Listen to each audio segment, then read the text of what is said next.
All right, everybody. We should be live for our weekly show. This is going to be for the week of August 16th, 2020. I am, of course, Josh Bycer, and welcome to another week discussing game design and game dev topics here on the channel. Joining me is my co-host, indie game developer Sharky. How are you doing? I'm doing good. Like we're actually progressing in Project Triad programming, which is a good thing. I don't think we're progressing very fast, but you know, we're at least programming infinitely times faster than we were last week, which was 0. Oh, that's good. 2 is better than 0, at least, right? Anything's better than 0. Yeah. Anything's infinitely more than 0. But it's been another very interesting week for the game industry. And before we get to that, I guess quickly some of the things that's been going on. I have another presentation next week. I'm still trying to schedule more for the fall. It's just been a very, again, crazy time with everyone being stuck inside that I haven't been really calling libraries. Because it's just like, who's going to be visiting to really pay, interest in it? Nobody that needs to learn about game development, that's for sure. And speaking of, I think that's a really good segue, because when we do our roundtable, either this coming week or next, our topic's going to be teaching game design. I'm really excited about that one. Yeah, it should definitely be one that Jack loves too. Mm-hmm. He may have to do the emergency, his internet's going out because we may go too long. I need to Well, start. hopefully he'll be able to stay longer for that one. Yeah. I need to start doing it when people say, Josh, just stream another 5 hours. Oh, I would love to, but I'm losing my internet. And work on the book is going well. I'm one chapter away from finishing it. The problem is it's going to be the longest chapter of the book. So, it's good and bad news there. How many words are you up to? 18,000 something. And what do we say about the word count? When you hit 30,000, it's an automatic bestseller, right? No, I thought we said that it was nobody cares about how many words are in your game or book. Mm-hmm. Yeah. But if you hit 100,000, then they extra don't care. Yeah, exactly. I guess for you, have you had a chance to play anything new or check anything out on your end? I don't know. Let me think.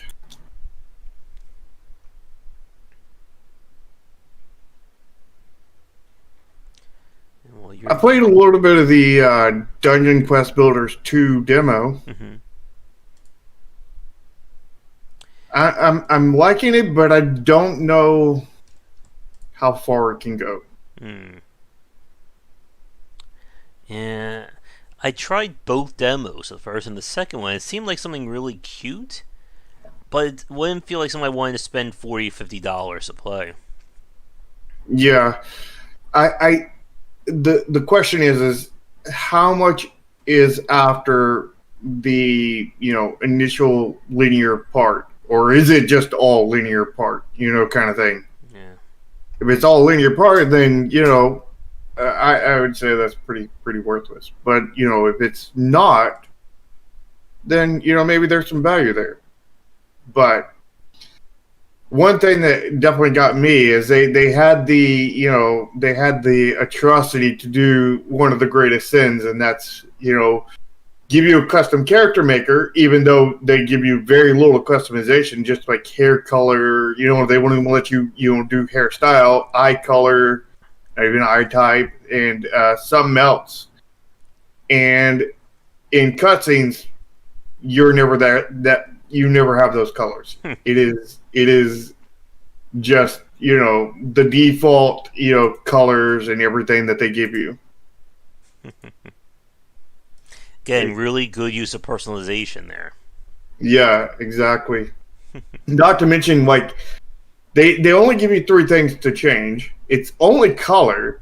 It's only, and they only give you like 10 or 15 different colors, and then it doesn't even pop up in the cutscenes. I mean, like, they have like so many limitations, and then they don't even pop it up in the cutscenes. and it's not even like pre-rendered cutscenes either. This is like in-game quality sprites and everything. Mm-hmm. You know, it's like, there's a lot of red flags there. Oh yeah, I'm sure we'll get some major red flags later when you look at some of the weird games. Mm-hmm. Let's see. I did finish Doom Eternal last night on Nightmare difficulty. I enjoyed it, but I can also see why a lot of people didn't like it or didn't like it as much as Doom 2016. Why was that? It's such a different gameplay loop than 2016 where you can just really turn your brain off and play it. This, you just have to be constantly thinking as you're shooting. It's more of an action game than an FPS. Uh, it they like both of them seem like my brain was shut off. My brain shut off just watching you. Let's see. We did play the Marvel Avengers game, and how many red flags did you catch in that one? How many Avengers are there? How many Marvel characters are there? Infinite. Yeah, take that and apply it by infinite, and that's how many red flags I've seen. And it will also be part of our major topic because it is a game that they're trying to really push the multiplayer side of it. Oh, and of course, Fall Guys has been growing in a lot of popularity, and we'll be discussing that one as well. But let's get to our news, and nothing really big happened this week, right, Shark? Nothing major. Nothing monolithic of epic proportions that, apparently some people on a Discord that I won't name didn't even want to talk about. They well, it's not, it's not a fact yet, so there's no reason to talk about it. It's like,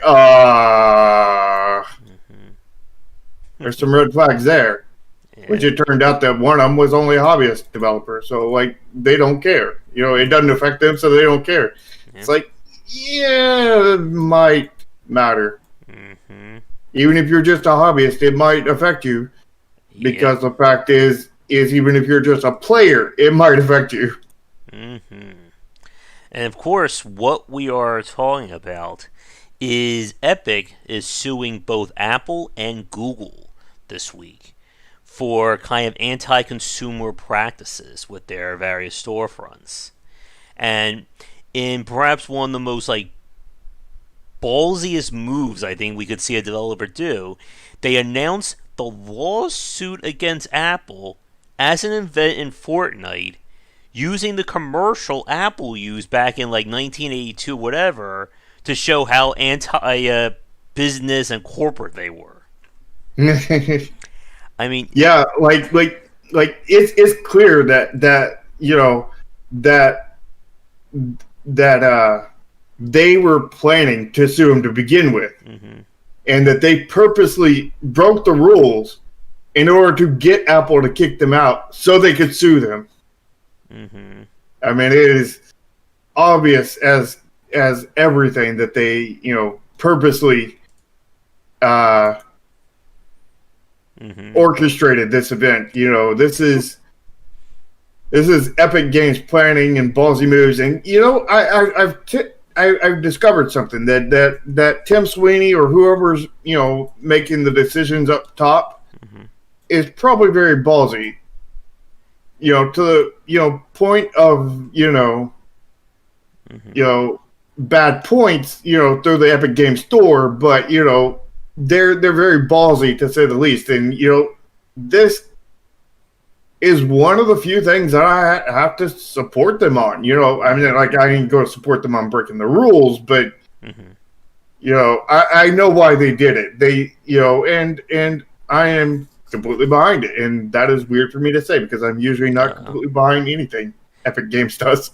Is this really Shark or is this a clone? Yeah, and again, this is just one of those, for some people, they view it as, just, Godzilla versus some other Godzilla monster. I don't know too much of Godzilla lore. Thank you. But it does have some major implications and ramifications if things go forward. So, And if I'm missing any of the facts, please correct me on this one. So I was reading the bit of news on Gamasutra about it. So one of the major reasons for this is, of course, the fact that if you're on mobile, you are tethered to either the iOS store or Google Play in order to essentially make a mobile game. Like, you cannot play them anywhere. Hi, Matthew. And of I course, believe that you can do Google outside of the Google store, mhm, but you will not. You will pretty much fail. It's pretty much guaranteed failure. But you can technically do it. mhm. It's kind of like it's similar in some way to what we see with what Steam has become, but not as stringent. Like, again, you can install indie and PC games without Steam, but for a lot of people, of course, it's Steam or bust. In Mhm. this case, it's basically if you have an iOS device, you're using the Apple Store no matter what. Like, you can't do anything else otherwise. And of course, Apple as the storefront, they take a 30% cut of anything that gets sold on it, and Which they they say that from my understanding, they say that that the 30 I can't speak that 30% is a transaction fee, which you look at like PayPal or something, and it's like 2 or 3%. yeah, or like 10 cents of a dollar or something like that. It's 2 or 3 cents, and then like I think 2% or something after that point. hmm And they do not allow any in-app purchases because those would bypass the iOS store, so they wouldn't get the money. Which I can understand Apple wanting to get money for hmm stuff that's on their platform, but 30% when you have a monopoly on it, like I mean, Google technically doesn't have a monopoly on it. They have what you would call it, antitrust, I think hmm is the term. Which antitrust is what people think about when they call it a monopoly. Steam has an antitrust on it. You know, to where there may be technically more than one choice, but there's not technically more than one choice. It's hmm it's either do Steam or don't make a game. Yeah, and I mean, you can see how some hobbyists out there, they'll say, I don't need Steam to make my game a success. I'll just release it on itch. And it's like, yeah, that's not gonna work. Sadly. hmm And this is again one of the reasons why a lot of people have been behind Epic, especially from many developers who got exclusivity deals, and just the fact that there's another store to try and break up Steam. Yeah, And I really wish I could support Epic in the other endeavors, because like they do really nail that kind of thing. It's just a question, the lackluster storefront that doesn't have a shopping cart, the abusive practices they've used, all this other stuff. yeah, But it Epic, it seems like so far, like to date, up to this point, up to a few days ago when this lawsuit came about, and maybe even this lawsuit would be included in that. But it seems very much like they're going to the way to hell was paved in good intentions kind of thing. But I mean, this is sort of maybe the same way, but actually, this might be the inverse. This might be they experience hell for the goodness kind of thing. yeah. So this is going to be a very big deal, at least hopefully for what it means to make a mobile game. And again, also the fact that Epic, like as what people are saying, Epic doesn't have Google or Apple money. They have a lot of money compared to game developers, but in terms of those stores or those companies, they're still more on the lightweight side. But what they do have is public approval. Again, how many kids play Fortnite right now? How many Marvel characters are there? Yeah, I have family friends sending me messages saying my kid is telling me that they can't play Fortnite anymore. What's going on? Like again, I'm the representative of Fortnite. Everybody's contacting you about Fortnite. Yeah, Are you the next ninja? maybe. Well, Doctor Disrespect is on YouTube. Maybe I could become him on Yeah. Twitch. You can become the Dr. Disrespect of Twitch. There we go. Now, of course, while we could sit here and theorycraft for the next few hours, this is still very early games, or very early in the whole process.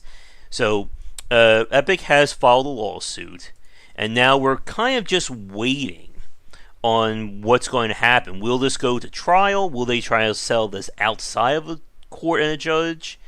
And of course, what this means in terms of if they do come to a agreement. If you remember, there's the whole hoopla when Sony wouldn't allow cross-platform play with other platforms. They were the one that was holding out. Xbox allowed it, Nintendo allowed it, and Nintendo allows something. That something is up there. Yeah, exactly. But Sony was the one guy holding out, and negative opinion just took them out, and it opened things up not only for Fortnite but for other games as well. For Fall Guys, again, it's a very interesting point. We keep bringing that up. It's great that that's part of our topic later. But Fall Guys has cross-platform play, I believe. I'm unsure, but probably does. Yeah. So it's definitely a case of trying to shake things up. And again, the 30% fee, a lot of developers do not like that. Whether it's on Steam, Apple, Google. One of the indie devs I followed, they were talking about like if Steam wouldn't have taken the 30% cut, they probably could have funded their next game without needing a Kickstarter. Because I mean, all this money, it does add up. Yeah, I mean, if you think about it, and a game sells X amount of copies, right? And then that, results in a gross revenue of $500,000. You'll be like, that developer's rich. Not really, because after Steam's 30% and the initial taxes that you pay through Steam, that $500,000 will instantly turn down to probably about $250,000. It'll half. And don't forget, of course, the money that went into developing the game as well. Yeah, and see, you may be looking at $250,000 where they're rich. No, they're not, because that game they made that they sold all those copies may have cost $400,000 to make, which means they actually lost $150,000. And now, if Steam was, maybe like 5%, 10%, something like that, 15%, that would have been probably, I don't know, $350,000, which would mean they would be close to breaking even at that point. Let's just say that game was actually not 400,000, but 300. They broke even at that point. Yeah. And again, like breaking even, it may not sound that exciting for people watching this, but that can be huge for a very small time developer. It's huge for any developer because there's only, I think, like 5% of developers that ever get that high. And this is why, this is one of the really big points when we talk about why a game can be a critical success, but still collapse a company. Because people can buy it, can get, 9 out of 10s, really great scores, but if it costs $600,000 to make and they only end up making $200,000, guess what? That company's in the red. Yep. I have no experience with that. No. None at all. I'm sure 90 developers watching this as well. Yeah. So any time that you can, put things on the developer's side, it's ultimately going to be a net positive for them. This is why a lot of people looked at Epic Games, going down to 10%. and stuff like that, that it helps them out. And again, that difference can mean so much, especially, and this is one of those points we see this argument about with like YouTubers and streamers. So, they say Epic bad because they ask if they have a 1 year exclusivity. But if Epic is literally paying the bills to keep that company working for that year, then that is huge for any developer to say that the next 365 days your bills are covered. Yeah. I mean, like, that part, the exclusive part does suck from Epic. And, they probably shouldn't do that. But, I mean, at the same time, the other stuff they're doing, giving developers this front money, giving developers this 10%, that is all good. The fact that they, let their store, in a shoveled mess is a bad thing. Yeah. So they're a mix of good and bad, kind of thing, which is, the reason why I said, earlier, the path to hell was paved with good intentions. And, that's sort of the way they're going right now. But maybe they can turn that around. Yeah. And again, even if they don't 100% become, the next Steam, the fact that they're a competitor does move things along. Because as we've said, competition is a major part of, these companies growing and making improvements. Steam made some, I think they did adjust things over the last year to counter Epic. Now, if Epic wasn't in the game and they were still the monopoly, they wouldn't have to do anything because they're the monopoly. They're the king. Mm-hmm. Mm-hmm. And yeah, like to imagine that eBay was king until Amazon. And before that, oh, my voice is dying. Oh boy. And before that, of course, Walmart, Target, GameStops were the king of buying games. If you couldn't get your game into GameStop, you didn't have a game. Just like even before that, if you couldn't get Nintendo to approve your game, you were done. Because how else were you getting your game if the only platform was a NES? Which is the reason why there was all those hacked cartridges and stuff back in the day. Oh yeah, Tengen I think was one of them, and Konami with their Ultra label.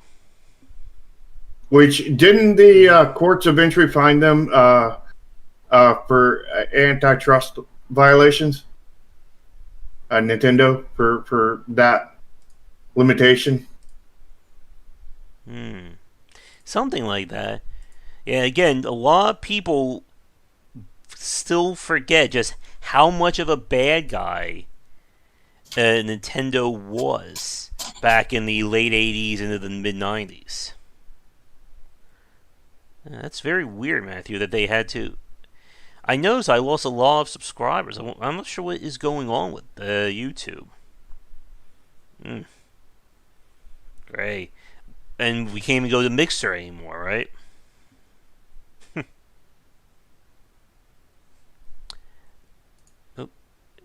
Test, can you still hear me? Okay, there we go. Yeah. I was just, addressing something that shouldn't have happened. Yeah. And with the whole Epic, Apple, Google battle royale, I guess we could say, is going on right now. Again, a lot of people don't expect Epic to win. But if Epic is probably in the best position to take them on. Yeah, and if they get a good judge and everything, I think Epic will win. As long as they have enough money to write it out, and they probably do. Yeah. Because, it's pretty clear in, my non-lawyer, opinion kind of thing. I'm no professional lawyer or anything, but it's pretty clear that Apple at least has an antitrust violation from my understanding of antitrust. And it's pretty close, if not there, for Google on the Android with the Google Play Store, because I mean technically, I mean like, and same thing goes with Steam. They're pretty close to antitrust, if not already there, from my understanding. And I mean, a lot of people think that monopolies are illegal, and that's not true. I mean, it's perfectly legal to have a monopoly. Not legal to have an antitrust. Which antitrust is when you have a monopoly or something close to a monopoly, and you do everything you can to shut down anything that is not coming into yours, or you just make it irrelevant kind of thing. I mean, Steam hasn't purposely tried to sabotage other people kind of thing to make them irrelevant. They've just tried to make themselves better. So that's the reason why they're not antitrust. Yeah, and but Apple will shut everything down, like Fortnite. Yeah, and that's and Google will make it where everything else is just buried and unable to be found unless you just specifically find, go for it kind of thing. And that's the thing with Steam that a lot of like new developers and hobbyist ones tend to, make that mistake of with Valve and Steam. That Steam is evil because they're so big or they're so popular. No, Steam is popular because they were the first to create the really, really good storefront. And every older developer that I've spoken with, Cliff Harris, Jake Burkett, Jeff Vogue, and so on, they all say the same thing. If they had to choose between being on Steam and going back to, the old days, the 90s when there wasn't a centralized storefront, they would choose Steam in a heartbeat. Because Steam having that storefront is ultimately better for developers. It's better for consumers too. Yep. But that storefront doesn't have to be Steam. Yeah. It's just a storefront helped in so many ways. And it hurts in so many ways too. Yeah. Especially without curation. Oh, yeah. And again, it's going to take that point of who's going to have the money and the power and the clout to not only make a storefront, but it has to be better than Steam. Again, we draw these parallels to World of Warcraft. That there were a lot of really good MMOs that came out. None of them were able to come anywhere near World of Warcraft in terms of quantity, quality, and gameplay. And that's always that challenge with anything that whenever you're trying to compete directly with somebody, you either have to do things completely different that they could never have ever thought of, or you have to beat them in every way. And same thing goes with games. Yeah. You have to be better or different than other games. But it can't be equal. Or worse, it can't be worse than that store. As we saw with Uplay, Origin, Games for Windows Live. Am I forgetting any other ones? Most other storefronts. Even Itch. What about cheaper? Again, price is such a very weird point when it comes to the game industry that people are willing to spend more money if there is quality. Like the days again where you could just release something for $1, with like 20 minutes of gameplay and still sell something. I think those days are gone. Well, I mean, game collectors will buy it. But, yeah. You'll get 100 sales and none of them will ever boot your game. Or they'll just boot it just for achievements. Yeah. Yeah, but they'll only do that on games that are specifically there to get you achievements. Yep. If you make a legitimate game that's not just there to farm achievements, they won't do that. And again, it's still too early to kind of tell what's going to come out of this, but again, 2020 is the crazy year, it seems. Yeah. Again, I And just love the attack lawsuit event in Fortnite. That is just galaxy brain trolling. I think right there. yeah.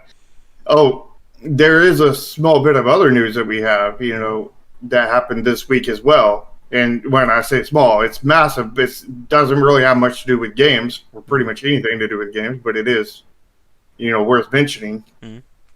And that's that Kiss Anime got shut down.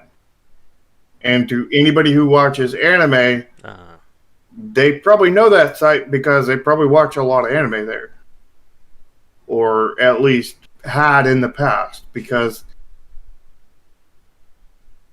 I think it was pirated, um, anime, but they had like everything basically.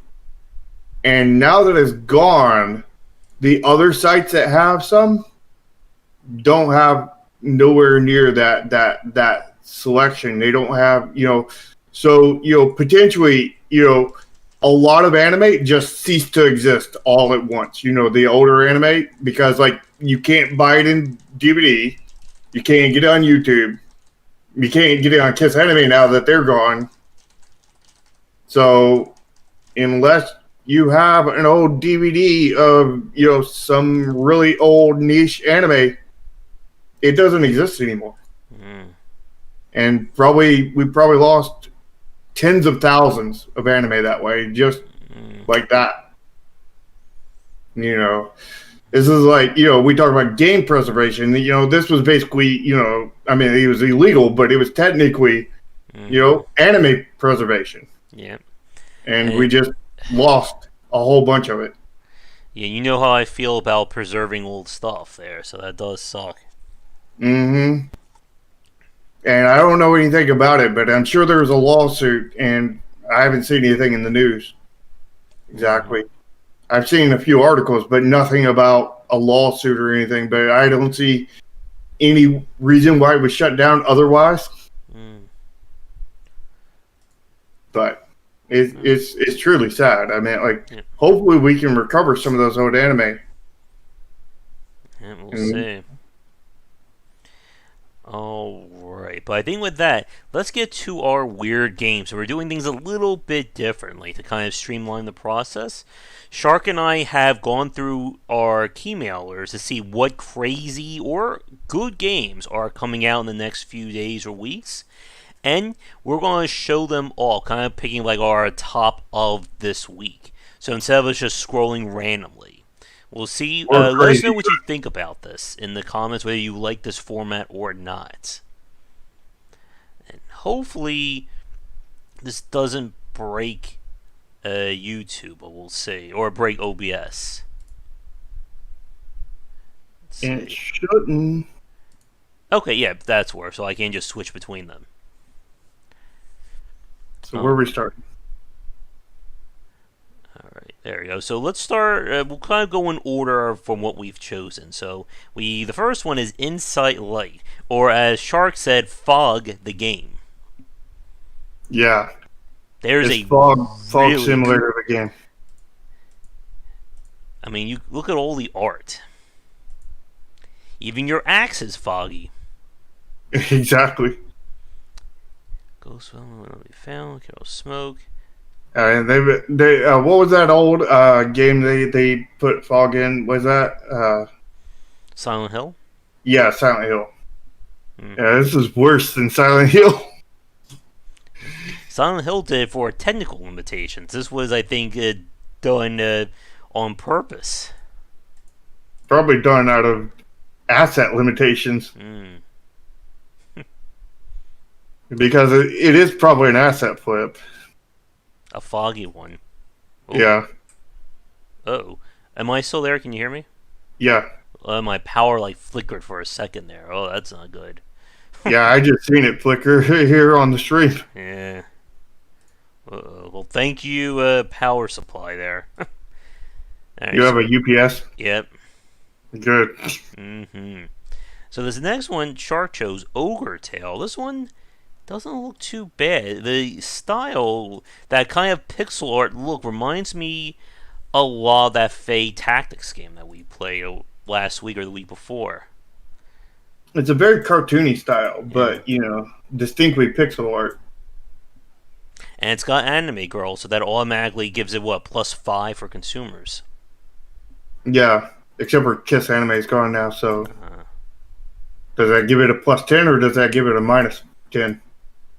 I don't know. What the It hell probably gives is it a that? +10 because you get less anime girls now, so they're What? more rare.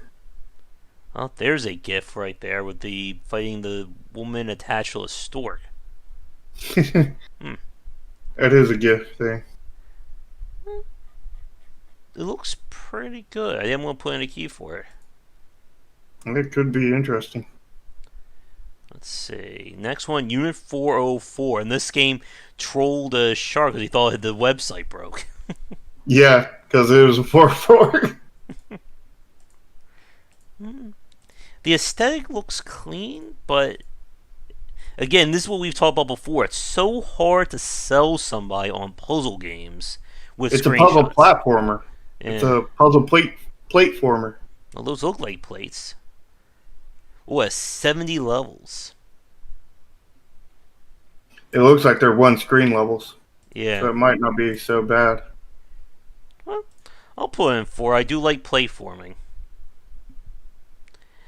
Let's see. So this is one that both Shark and I kind of saw at the same time. And this is Citadel the Awakened Spirit.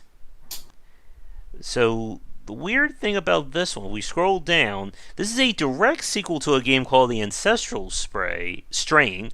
I never heard of the first one, did you? And apparently for the sequel, they're turning into a Metroidvania. What was the original? I don't know. So, It might have been a Metroidvania too. bigger, better, bloodier. Tackle segments any way you like. That's good. The art doesn't look bad. It's not super detailed. I like this background right here with the swamp, it looks like.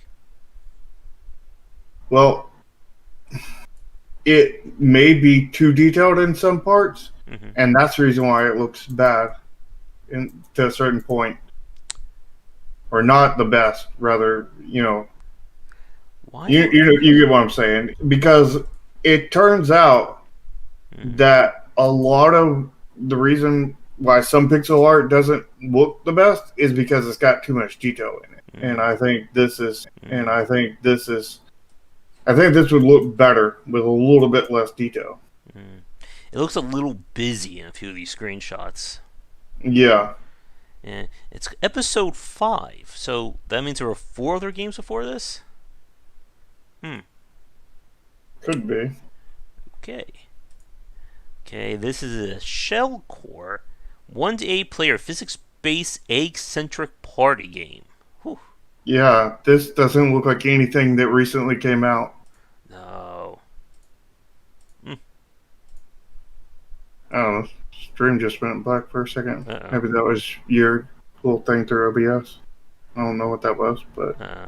Now it looks like my internet was acting up. Oh, that's not good. Yeah. Not but sure. this looks so much like Fall Guys. Yeah. Like out bargain basement Fall Guys kind of thing. Mm-hmm. I mean, obviously they were in development for a while, Mm-hmm. so it's not like they just copied it. But I mean, it kind of looks like they did to a point. And that's what happens when you're the second making a kind of game and you're competing with the guy who came out first. Not to mention one with better aesthetics. Mm-hmm. Yep, it is an egg. I mean, for all we know, this game was in development first, and then Fall Guys seen this, and they're like, "Hey, let's take that and let's make something even better." Mm-hmm. You never know. Yes. Let's see. Bricks Frenzy. So this is a arcade. So it's a breakout game. with a really unique, simple, well, not unique, but a really simple, good aesthetic to it. It's very clean. Again, like it looks like everything is meant to be there. There's a And it's cheater. and it's so it's such an easy one to create Mm-hmm. because I mean you just create a block. I mean, like this could be technically all programmer art except for maybe the characters. I mean, all of this could technically be done through code. Yeah. And again, when we talk about these very simple or very clean aesthetics, it looks easy to make, but it takes a lot of work to get it to that point. And you can make a simple, I mean, it's not the best aesthetics, but it's good enough aesthetics, I think. Mm. When you agree. Yeah. All right. So here's one: Flying Sofa Simulator. I You, mean, who has ever not wanted to simulate a flying sofa? I mean, raise your hand if you're one of those people that did not want to simulate a flying sofa. I don't think there's anybody here like that. Do you? yeah. And you can eat chips in first person. I like to max out your immersion as two X's because that's a gotta have that extra X for extreme. Yeah, but they got to be careful and not add a third X. Yeah, then it'll get demodded. Yep. Oh, look at this screenshot right here. That's the money shot right there. You can Yep. show this to everybody; they'll know exactly what kind of game this is. Exactly. He's eating Chips brand chips. And so like the chipmunk, started making his own chips. Alright, so this next one: Epic Battles of History. Free to play digital collectible card game. Legendary historical and fictional characters. It's free to play. Deck building. So what attracted you to this one? It's a very kind of like different to a point card game kind of thing because like you just never. I don't know. It's got the aesthetics. It has the just unique feel to the whole thing, especially since it's based off of history. I'm getting like real Hearthstone vibes out of it. It has some Hearthstone aspects to it. Does every pirate game need a Call of Booty joke? But it's technically not a pirate Or game, just but pirate theme, pirate anything with a pirate in it? probably. I think my red flag here is that I'm only seeing one class or one character. Like I'm not seeing anything that shows other characters, other kinds of cards. Yeah. If you look at the first Yeah. screenshot, it looks like either the game is the game that they're taking this from is locked, and you just have like those two decks there, Mm-hmm. or that they took development before they had the other decks, Yeah. or it's just incomplete and it doesn't have the other decks in there, and they're going to add those in through early access. Yeah. And I'm reading the rules here. And yeah, it definitely sounds Hearthstone X in terms Hearthstone esque in terms of how this is setting up. Like my gut is telling me that this pirate lady is the analog for the sorceress from Hearthstone, because I'm sure this little image of the fireball here is probably a 1 cost, 1 attack. Probably. Yeah. So the big question, though, is what's going to convince somebody to play this if they're already playing Hearthstone? And I don't know if they'll be able to answer that. Yeah. We'll have to wait and see how that goes. Right, here we have Flying Slime. The game is introduced. You can feel different scenes in the game, but can you taste colors? I can taste colors. Nice.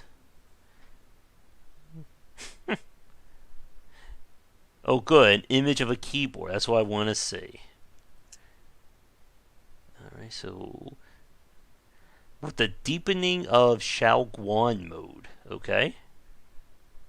Unlock more elves. I don't think English was the first language here. Or second. Mm-hmm. Attention, the huge gear is right behind you.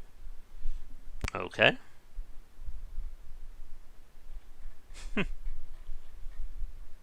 Looks very mobile-ish to me. I don't get those vibes. But I mean, it could be. Just like some of like the button placements, the very limited using the left and right antennae. So it's designed around just a 2-button control. Well, we'll see. And then we turn to Fight Crab. The meme that became a game, right? Wait, it's a meme? Like everyone just keeps talking about this one. I know a yeah. lot of YouTubers play like an early version of this. I mean, who wouldn't like to be a couple of crowds battling against each other? I mean, the benefits is number one, you get the fun of the battle, and after the battle, you get to have crab for supper. The loser becomes dinner. Exactly. Mm-hmm. And maybe parts of the winner, depending on how bad how much damage they took in the process of becoming the winner. Mm-hmm. And Shark like this one because it pushes things forward to a Fight Shark game in the future. Yeah, I mean, we need a Fight Shark game. Let's see. So this is one that I saw. Rachel Savage. Like, the name has, like, nothing to do with what appears to be the gameplay. Or anything to do with anything. Yeah. And there's art, but not exactly... Ooh, and that background's hurting my eyes. Oh, now we're a bird.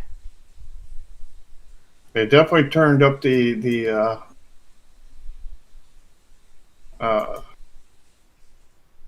I'm forgetting the art term. Aesthetic?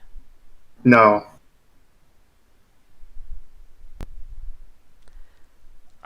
And these bullet points just do not sell this game. So, new items and armor. An epic Tales of Althrion crossover from their YouTube series. I have no idea who that is. Ooh, Saturation, that's the term. Okay. Ooh, an Untitled Goose cameo. That will sell a game, right? Oh, yeah. Yeah. A game I hope people enjoyed. Is that a feature? Yep. Made by one person, excluding music. Is that a feature? Oh. I mean, if your features are so low that you have to put that kind of thing in there, yeah, you might have a problem. Yeah. And now for some nightmare fuel. There we there's go. a nightmare fuel? Even more. We have Dental Madness. Because that's the face you want to see when you're trying to work on somebody's mouth. And you figure that Josh would pick all the nightmare fueled ones with his masochism. Ah, yes. Yeah, I haven't lost a stream yet, but apparently they have a few times. I'm noticing it. My internet is starting to act a little up. I wonder if it's because we're about to get hit by a thunderstorm. What I think I will do as a backup is I'm going to record when we get to our main topic. So if worse comes worse, I can put that up as a separate piece. Yeah. But yeah, here's Dental Madness. Because people like to pull teeth out. Yeah, I mean, like, when people say, doing taxes is like pulling their teeth out, they enjoyed pulling their teeth out. So, you know, this is like the same as Taxman Simulator, right? Mm-hmm. Now we turn to Norman's Great Illusion. And I chose this one just because of the description that this person put in there. There's no Battle Royale mode, no microtransactions, no season pass, no loot boxes, because that automatically makes your game great, right? Yeah. It's a 2D pixel art visual novel. Oh, and you gotta like if you think there's nothing better than capitalism, do not buy our game. Mm-hmm. Oh, as So difficult basically, rules. if you think buying stuff is good, then do not buy our game. Mm-hmm. So Two menus. basically, only if you like getting everything for free should you buy this game. Wait, that's counterproductive, Mm-hmm. How much does this game cost? That's my question. free because it's not going to sell. It's going to be 100% pirated There we because you're go. not allowed to buy their game if you like spending money. Alright, and then we turn to Pastel. And I chose this one because it has all the bloom in some of these screenshots again. Yeah, I seen this one and I was like, maybe. Travel through time and space and rediscover who you are and what you need to do. So you don't know what you're even doing in this game. You gotta get good at finding what you got to do, And it has deep lore. which is not to be confused with semi-deep lore. Mm-hmm. And again, some of these screenshots just don't look like they're matching the game. Wait, did you see the publisher/developer? Yeah. SMS technology. So this is like the texting. So this is your texting game, I guess. There we go. And it looks, I don't know, it has that asset flip look to me, at least with some of these screenshots. I don't think so. I think it's just Just very generic. not that. It's just that they overdid like some of the lighting. I think is what it is. What Mm-hmm. the key thing is. Like you can't tell that from the bloom and everything. Yeah. They overdid that. I can't tell. Does she have, is that a dress or are those just like tentacles? Or a Those are tail? tails. Okay. She's like a nine-tailed fox or something. Okay. And we'll learn why that is by playing the game. Because she has amnesia. Yeah, but she's got tail amnesia. Hmm. Should I put in a key for it or no? Probably not. Alright. So I think with that, let's get to our main topic. Don't you got one more? Oh, wait. Do I? Yeah.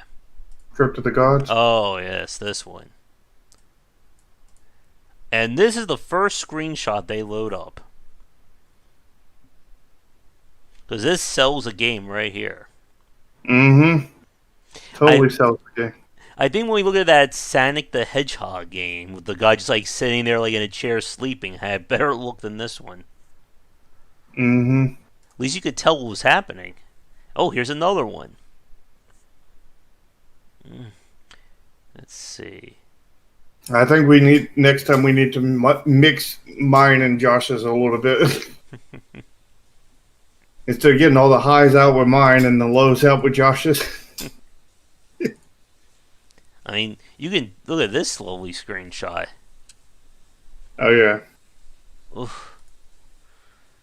Run through procedurally generated dungeons.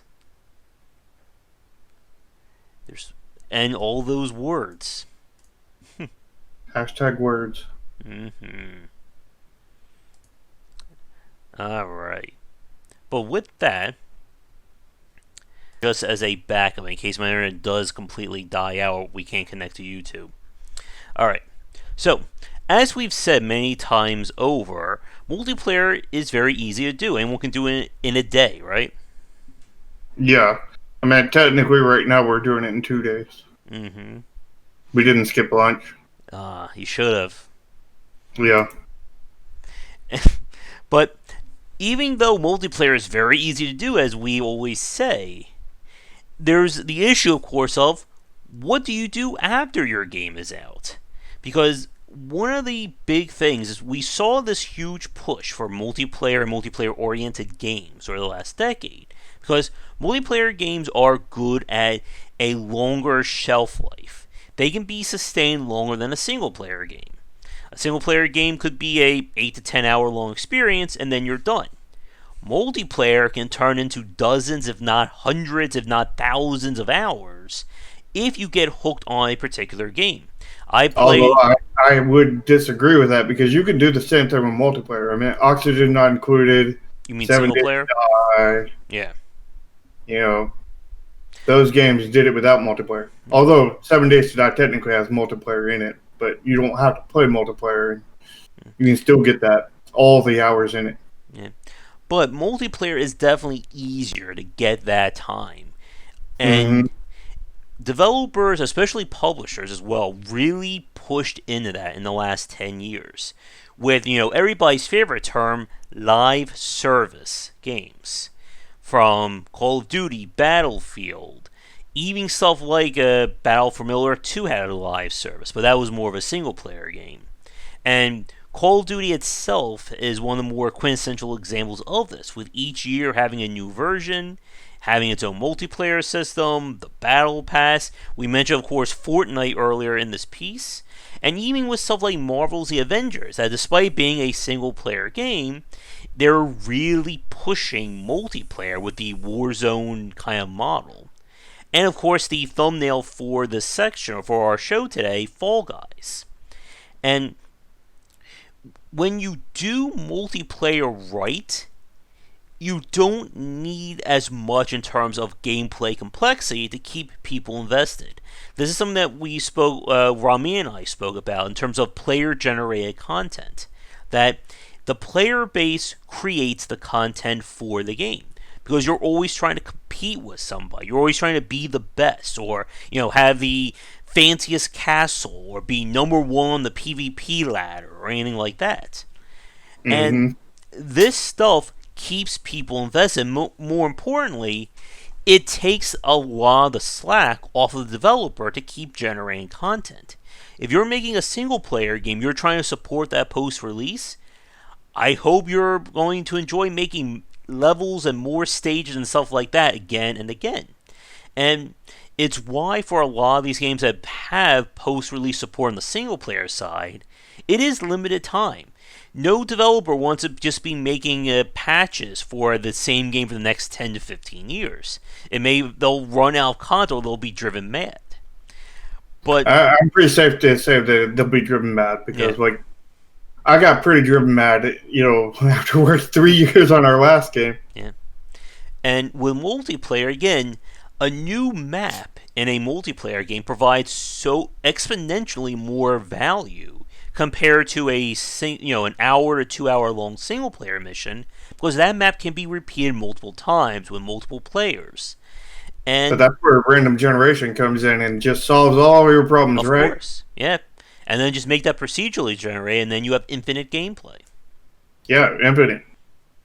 But the problem, as we've seen, is that sustaining a multiplayer game beyond the initial launch. And this is where the rubber meets the road for a lot of developers.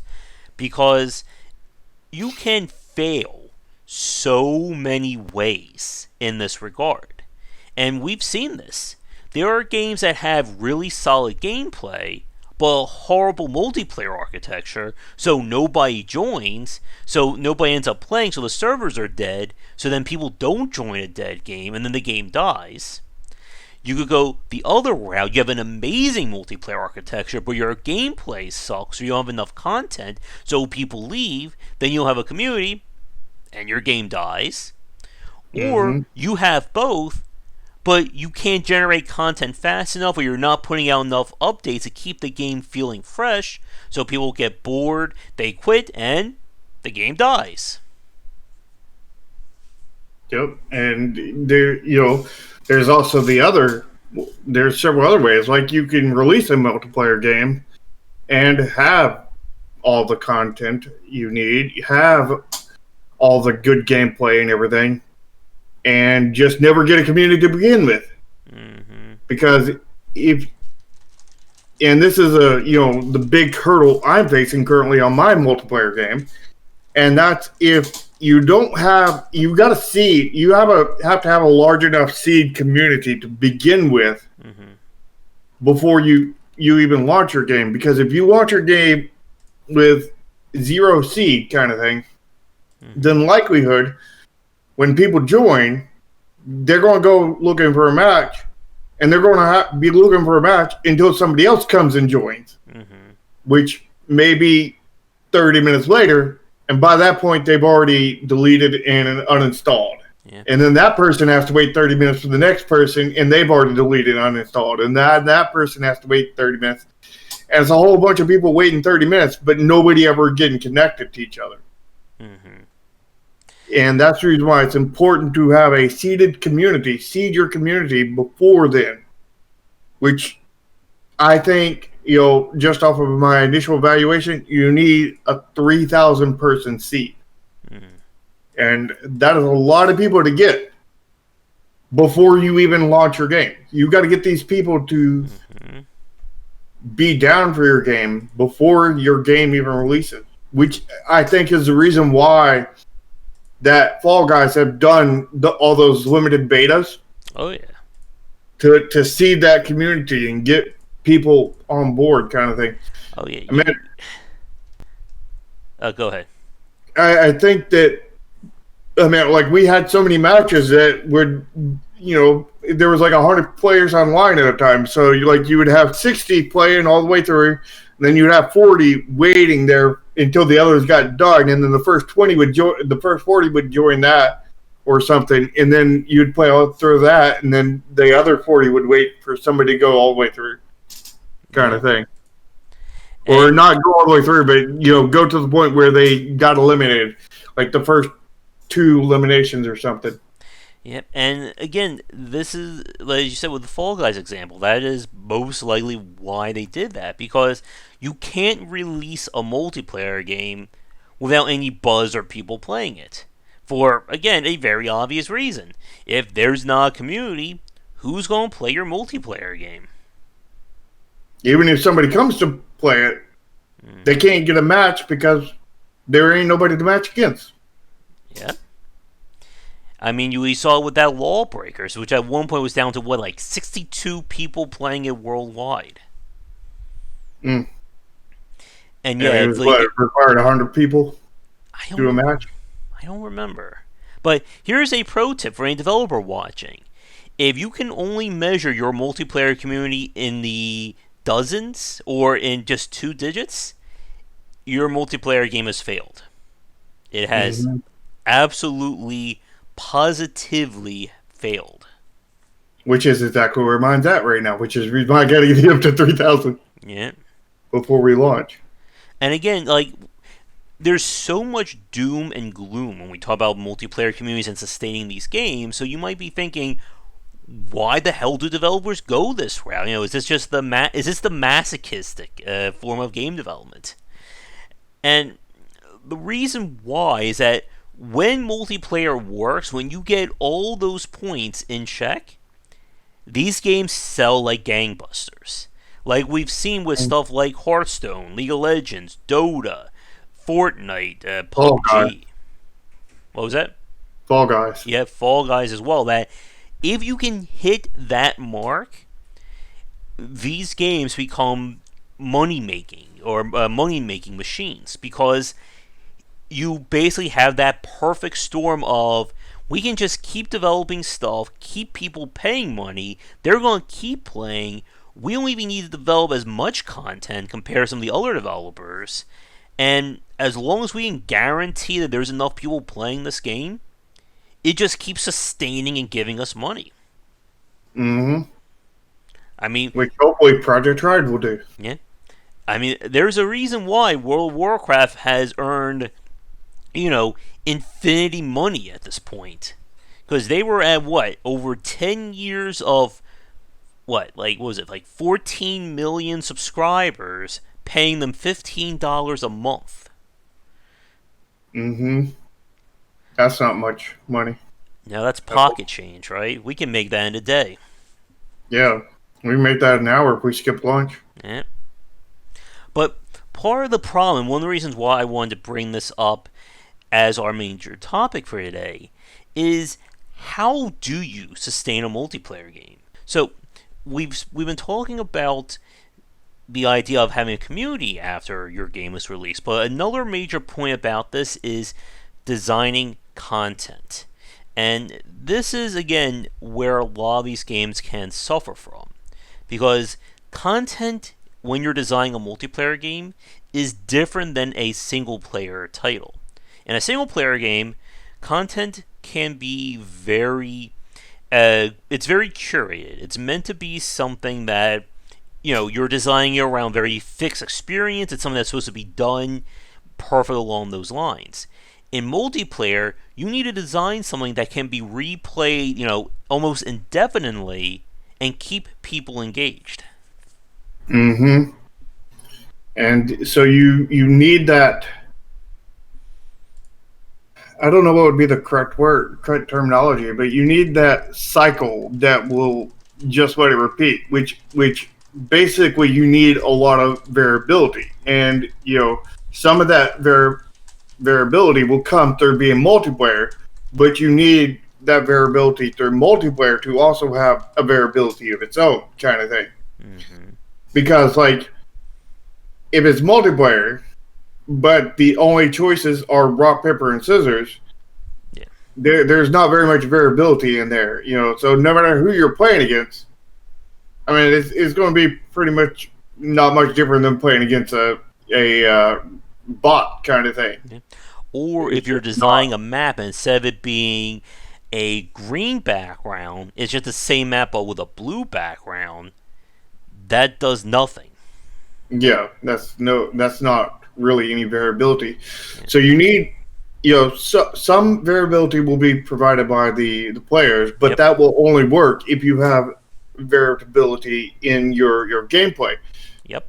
And, for example, card games have they have say they have 200 cards. It's like, okay, it's got 200 cards, but what kind of variability does it give me?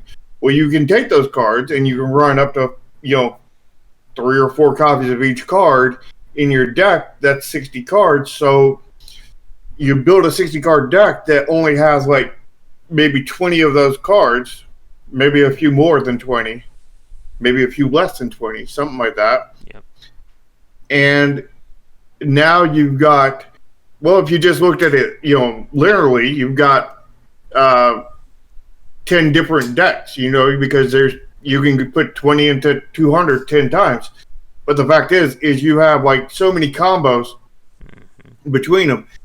And if you have mechanics that feed in between, not just combos of cards, but combos on the cards kind of thing, then you're or just, methods, not necessarily combos. You don't have to have combos of cards, but different strategies kind of thing. Like where you could take and change one card out and it would vastly change. Well, maybe not vastly, but it would, be a pretty large change to the game. And the fact that the players have different playing style, different knowledge of the card game is going to affect that variability kind of thing. Yeah. And the more you can add like to these games, as you said, to give it more depth or more choices, is a key element of providing that gameplay variance. This is why character builders or character collectors are such a big, or I'm sorry, like character focused games. I think that's the, we can kind of catch everything under that umbrella, are so popular because a new character brings new elements to it. Even if you're still using the same mechanics or the same options previously, you can, put them around in a different way on a new character. And Yep. again, a new character brings new balance for multiplayer, especially if your game has any PvP design.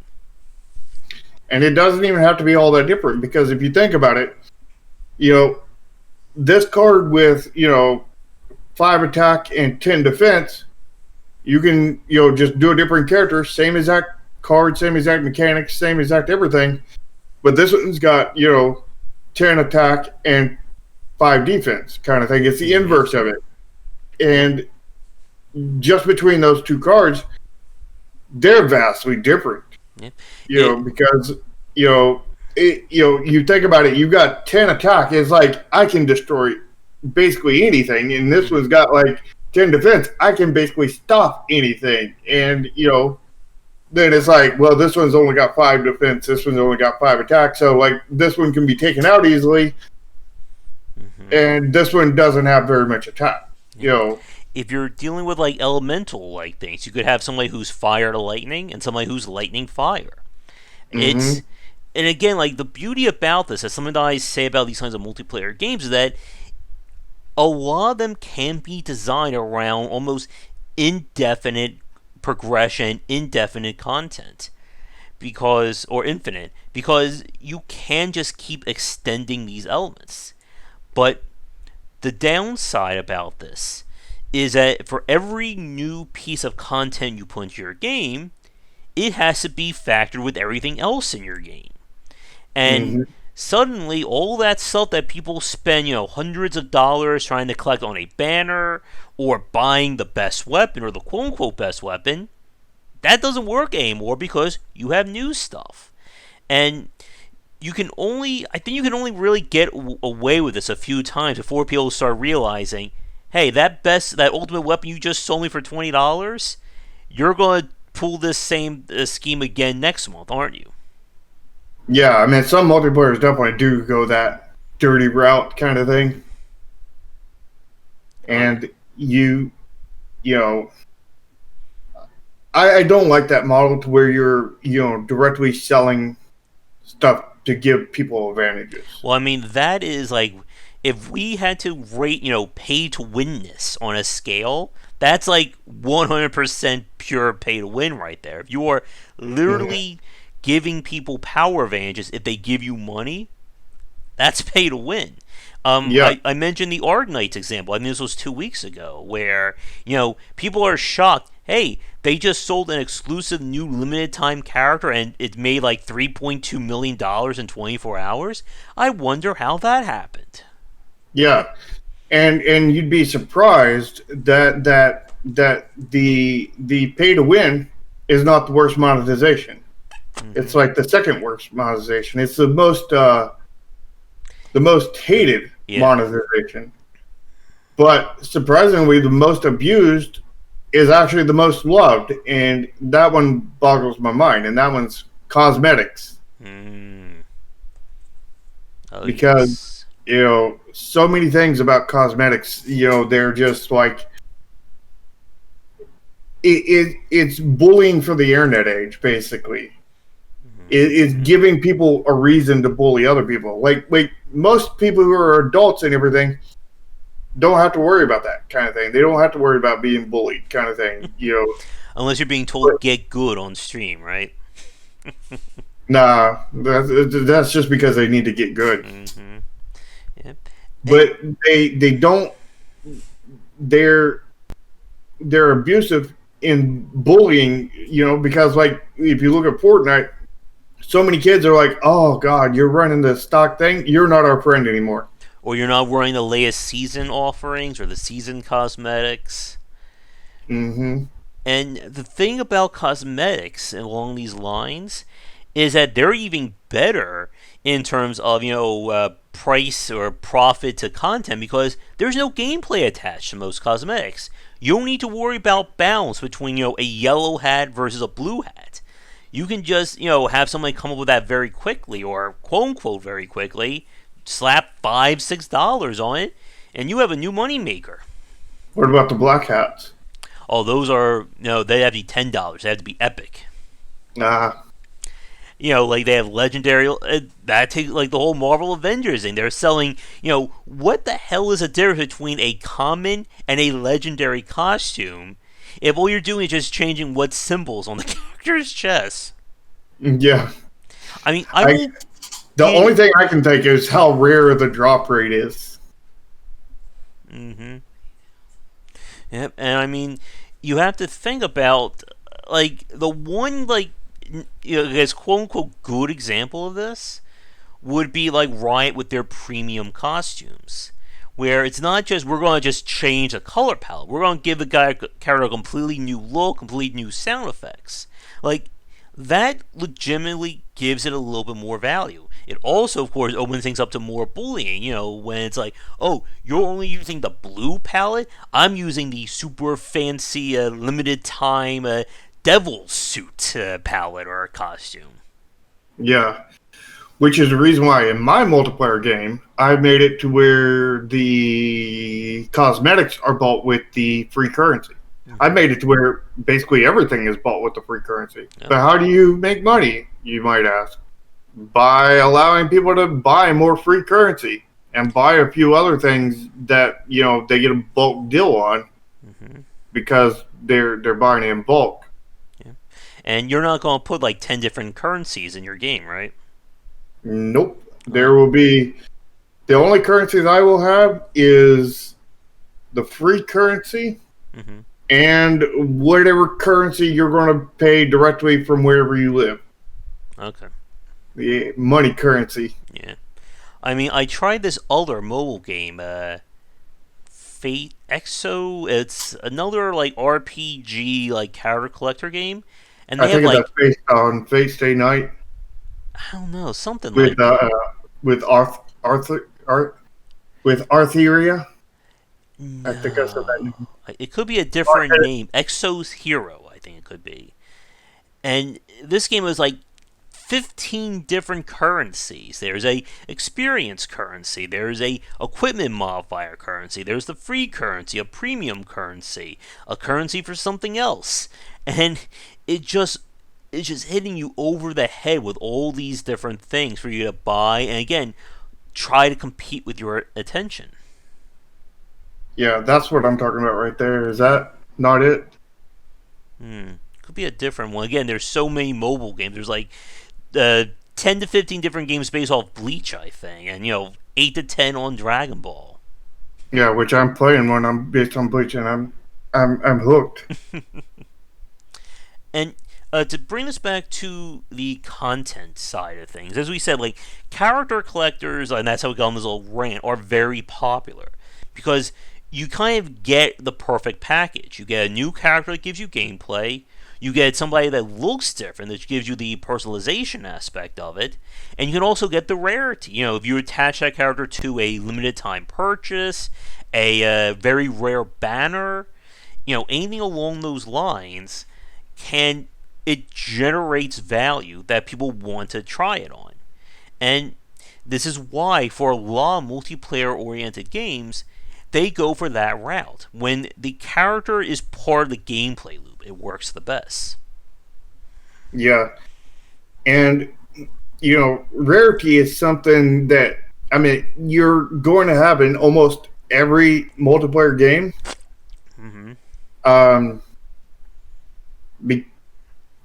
Especially, like a lot of the multiplayer games we're seeing now are card games.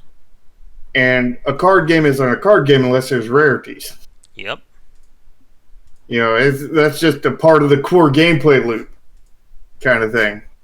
You have a card game without rarities, and you don't have a card game at that point. Because, like, even Slay the Spire, Monster Train, and all that stuff have rarities. You know what I mean? Yep. It may not be clearly stated that they're rarities, but it has rarities. Yeah. And there are also a very important point about balance as well. You don't Mm-hmm. want your legendary card to just beat everything else on the field. Although if you want to go pay to win, then that would certainly work. Mm-hmm. And when you're trying to add more of this content to these games, you really, again, it comes down to how cost effective can you make this stuff. And bringing Fall Guys back into the equation here, that when we play during the ban, from what we've seen, we really didn't see a lot of different maps. And again, part of this is that each quote unquote game is, its own unique rules, its own unique challenge.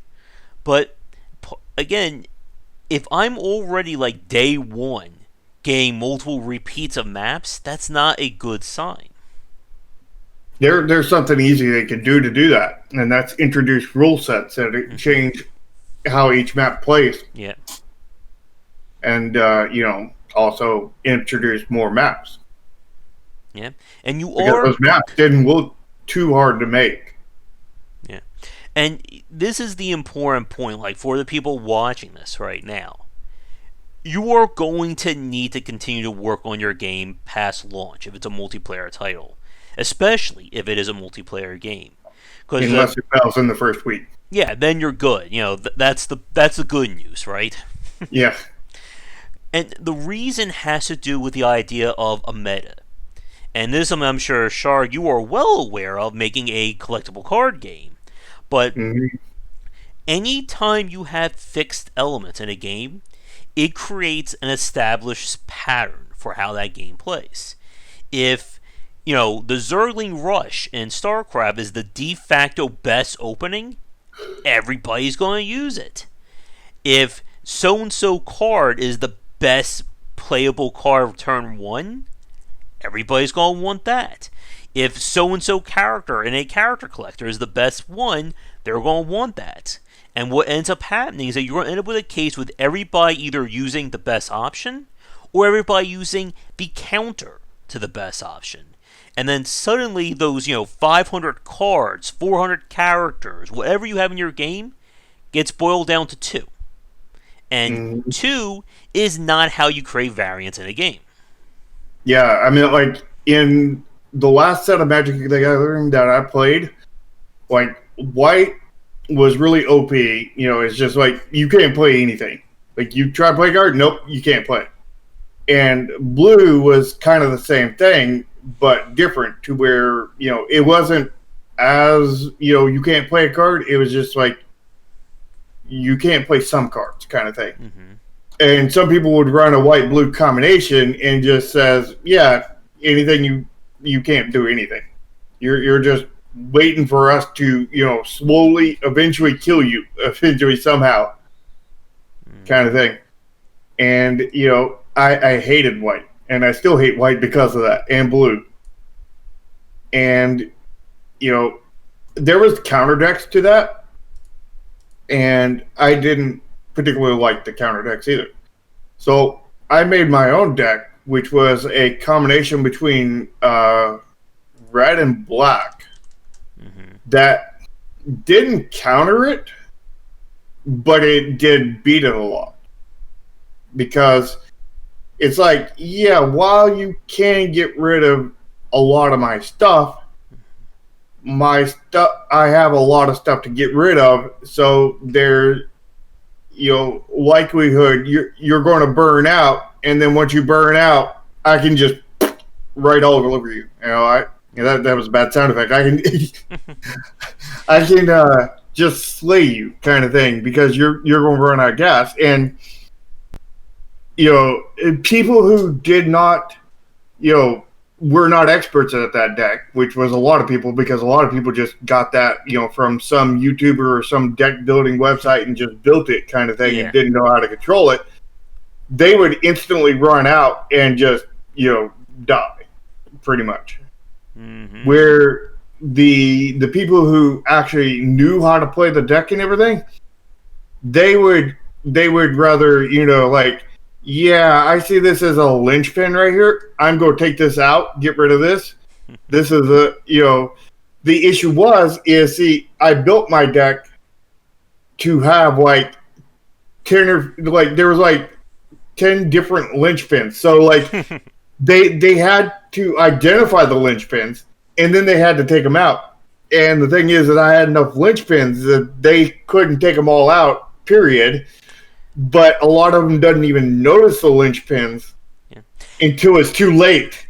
Yeah, and I remember when I spoke with I forget his name. He worked on Duelist for the time, and he mentioned, of course, playing a lot in terms of I think it was Netrunner, and I got the phone ringing. Hold on one second here.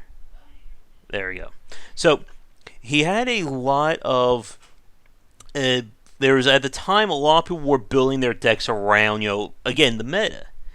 And then what happened was he decided to do something completely out of the blue. He called an audible on the whole balance, and he ended up I think either winning or coming really close to winning like a tournament because of it. And that again came with mastery of the game. He knew how to play that game, and ultimately, if you are skilled, if you are a master at a game, you don't need net decks. They will not help you. You're the one who's making the decks that people are going to try and copy. Yeah, and that's exactly what happened in my case. Is like a few months later, I started seeing decks similar to mine popping up, and then they became pretty dang prevalent eventually. And that, my friends, is how meta works in any one of these games. Yep, I made the meta. Yeah. And then what happens, of course, people are going to design the cards or the decks to counter that popular strategy. And, the internal cycle begins anew there. And the problem from a development standpoint is you do not want your meta to become solidified. If you do that, your multiplayer balance becomes, again, 2 options. And that is one of the major ways that a game can die. Because then it turns into a case of, did I pull, X, Y, and Z? Then I win. Nope. Then I guess I lose this match and we gotta try again. And if you remember with Hearthstone, during like the first 6 months of the game being out, the meta was all designed around, Miracle Rogue. That was the meta. And again, a lot of people didn't like a game where everything could be decided within the first 3 turns if your character is rogue and he pulls the cards that he needs. And this also creates that pay to win aspect. Because then it turns into, if the meta is established that this one card is the best one, then I better hope I get that card in a pack or I buy it or I'm going to be behind. And one of the things about these kinds of games, and this could probably be its own topic in the future, is just how much, the winners keep winning in these titles. It's the same in any kind of gacha or, heavily rarity-focused game. That if I start playing your game and I get the very best characters and I keep winning, most likely that's going to earn me a ton more resources so that I can keep doing more winning. So that means I'm always going to be ahead. And when people find out about this, it just really demoralizes any chance of playing. Like, for me with Arknights, I found out, besides issues with the monetization model, that there are some really amazing characters that would make the game a lot easier that I didn't have. So, I only have 2 options. I either spend lots of money, or I suffer until I get those characters. Yeah, I mean, the same thing goes with my current mobile game that I'm playing, the Bleach one. Because, like, at the very beginning, like, Kenpachi was the end-all, be-all, best character kind of thing. Like, he was just so powerful kind of thing. And, like, if your Kenpachi was strong enough to kill 2 of your opponents with his rage attack, then that would fully charge up his second rage attack, and then you could kill another 2 characters, which would charge up another rage attack, which would kill another 2 characters, and you just won. Without even going into your basic turn where you're doing your basic attacks and everything, just using a rage attack. But then later they came out with Yamamoto, which he's also one of those really powerful ones. And I have both of those, Yeah. And supposedly Grimjaw is the same way, and Eisen's the same way, but I don't have either one of those Yeah. yet. Marvel Strike Force did very much the same thing with Ultron. Ultron's a character that on his very first turn can summon three other characters who provides party-wide buffs to everybody, who Mm, then gives him additional actions and power. So if you can shut him down on turn one, all of a sudden the 5-on-5 turns into an 8-on-5.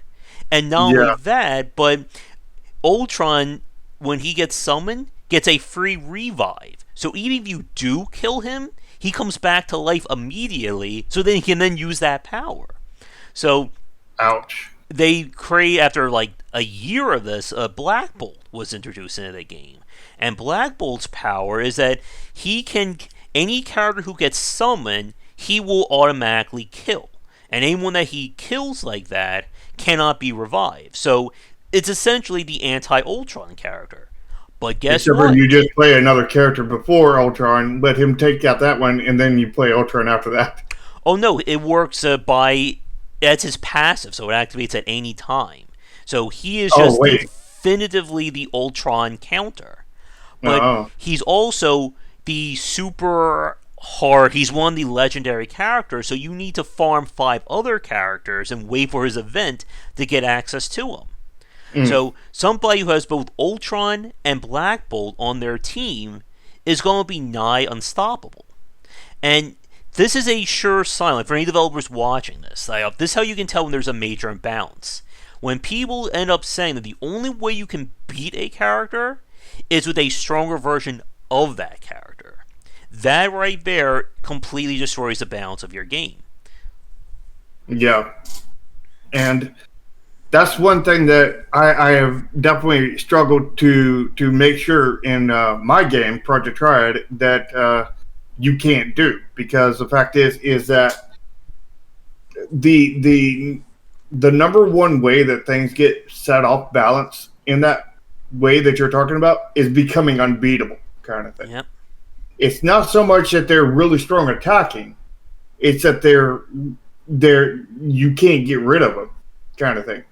So I have balanced it in such a way that every character is equally get riddable. You know, because it's a stat 1 through 10.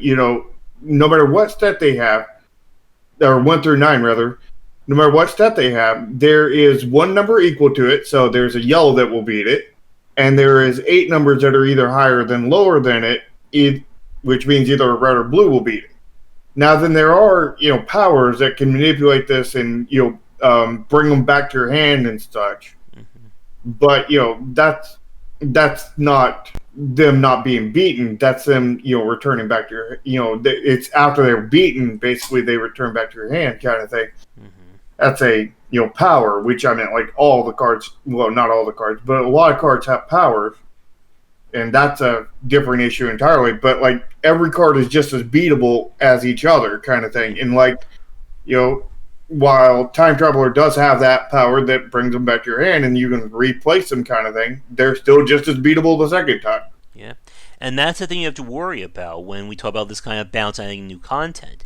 If a character or an option has something unique onto it that nobody else can do, and this can end up leading to some of these crazy imbalances. With the Arknights example, for instance, one of the reasons why these 6-star characters are so highly valued is that they're the only characters in the game who get access to a third skill when they get fully promoted.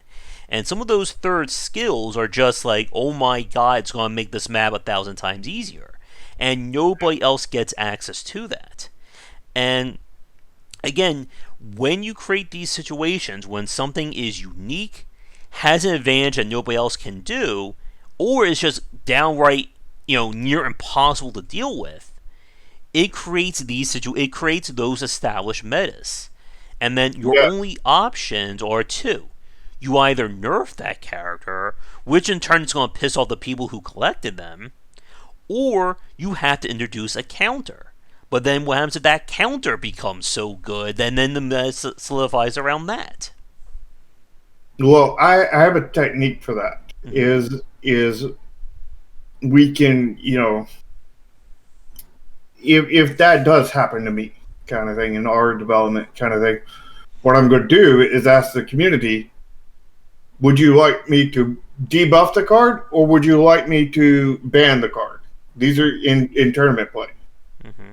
Like you can no longer play it in official tournaments, or we can debuff it, kind of thing. Yeah.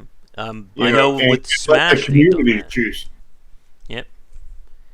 And again, this is essentially, the nightmare of multiplayer games, because anytime you have content that is fixed along these lines, a character, a card, a weapon, a tactic, whatever, it gets rated and valued against everything else in your game.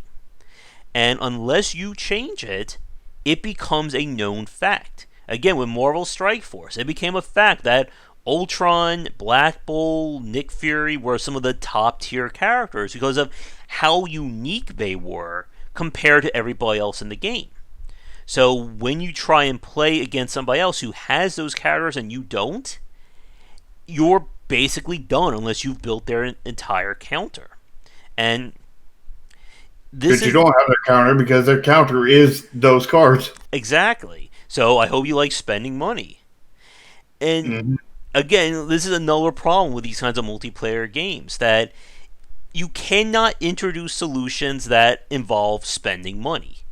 If your game is broken, you are selling people the option to unbreak it.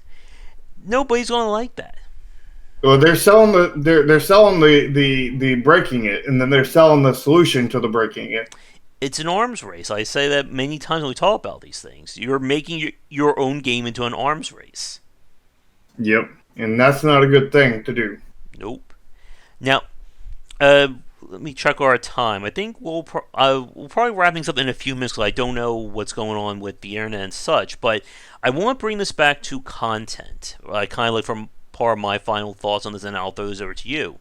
That with games like Fall Guys, Marvel Avengers, and so on, that the thing you have to be really worried about with these games is that when you are designing multiplayer only content, your game is going to live or die because of that.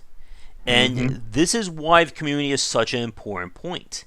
That you could have the best game ever made, but if you require multiplayer and everybody has either moved on or you can't find them, that entire aspect of your game is gone. It is useless. It is just a almost like a, I don't know, like a can't even think of a good analogy off the top of my head.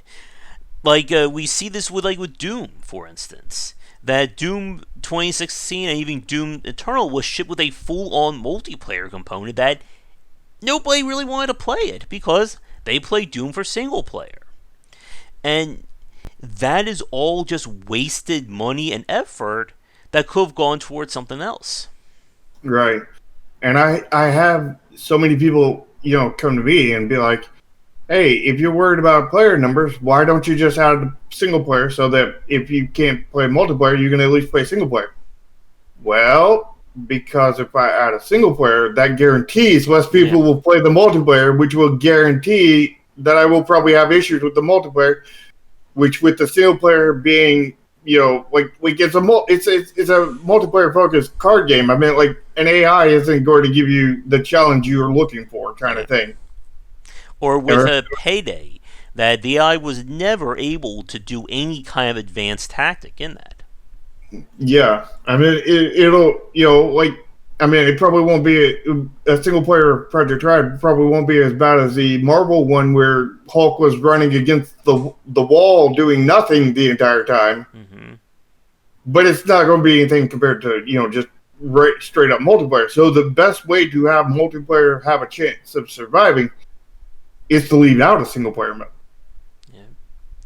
And again, if you're putting all your money into the multiplayer component, you need people to play that. Or not only does it hurt your game as a whole, but it hurts the other people who are trying to play multiplayer.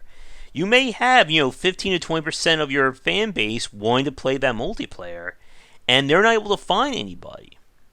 And it's all again goes back to how cost effective you design your multiplayer components or your components in a multiplayer based game. Again, one of the more famous examples was DC Universe Online, who said, "Oh, we'll have expansion level content ready every month," and they couldn't do it because guess what? Unless you have a team of like hundreds of people or even thousands of people working around the clock, you are not designing expansion level content every 30 days for your game. Yeah, I am hoping to pull off a miracle and pull off, expansion level content. Not big expansions kind of thing because this game is scoped pretty low kind of thing. But I mean big for the game itself. Mm-hmm. Which would mean a new set of cards basically every 3 months kind of thing. And that is a tall order because even with our low scope and everything, that is 100, let's just say each expansion is 150 cards. Mm-hmm. That's 150 pieces of art that I need my artist to make. And there's no way my artist can do that alone. Mm-hmm. He's taking, I think he's been going at this for about 6, 7, 8 months now, and he's done, well, he's not even completely done with any of them, but I mean, he's about 80% of the way done with the characters for the unit cards, and then we're going to have that doesn't count the background for those cards, which is the reason why he's not 100%. But we're going to be doing several backgrounds, and then using those multiple times across all the cards, kind of thing. But even then, he's only probably 80% done with the units, and he hasn't even touched the event cards, which is about a third of the cards, kind of thing. So I'm going to have to hire multiple artists to come underneath him, probably 5, 10 artists to come underneath him. Maybe not that much because I mean he's not working at full speed, kind of thing. Because it's kind of his side job kind of thing where he has more because I can't pay him very much. I'm down in the priority list, so he works a day or two every week or so, kind of thing, and that's it, kind of thing. So I mean he could technically output probably 4 or 5 times faster if he shuts off the other jobs, kind of thing. Yeah, but but that's still not going to be enough. Yeah. Oh yeah. You're going to need several other artists there with him to speed that up, kind of thing. And then it's not just that's going to have to go into it. Mm-hmm. It's going to have every one of these new characters are going to have a new story, a new profile. There's going to be new story events that's going to happen. The story as the game as a whole has to continue, not just the story, new story for the characters kind of thing, but the story for the game as a whole. Card powers have to be made, which I have a whole lot. I have to pick between them and figure out and do testing. You have to and all balance that those cards as well. Mm-hmm. Yeah, and again, the new powers have to be programmed in, that kind of thing. So in theory, if we hire, 5, 10 more artists, it should be doable. But that's only because of the way I've designed the game around the low scope and easy to add in content kind of thing. And I've done the same thing with my cosmetics and whatnot, because I was like, how can we get as many cosmetics as possible that are, good cosmetics without, making us have too much work. And one of the solutions to that, one major solution to that, is people like characters, right? Why don't we take the characters we already have and we'll put them as a unique card back kind of thing. But, not just the character as is. We'll zoom it in so that you have this close up on their face or their what do they call it in sculptures, bust? Yeah. something like that, zoomed in so you can see more detail, more polish and everything in that image kind of thing. And and then put a probably a unique background behind there. Even I'm even debating putting like multiple backgrounds in there that when you buy the cosmetic, you can pick in between which background you want to display. So every cosmetic is basically three cosmetics kind of thing, or two, or something like that. I'm debating, kind of thing. Like, but I mean, I've built the game around being low scope and being able to put out this content, which means that if it succeeds, it should be very cheap to basically make a lot of money, essentially. Yep. And like the opposite of that strategy would be something like a Warframe. And what they've been doing with adding in brand new systems and completely redesigning their stuff. And again, like this is one of the important things from the community standpoint.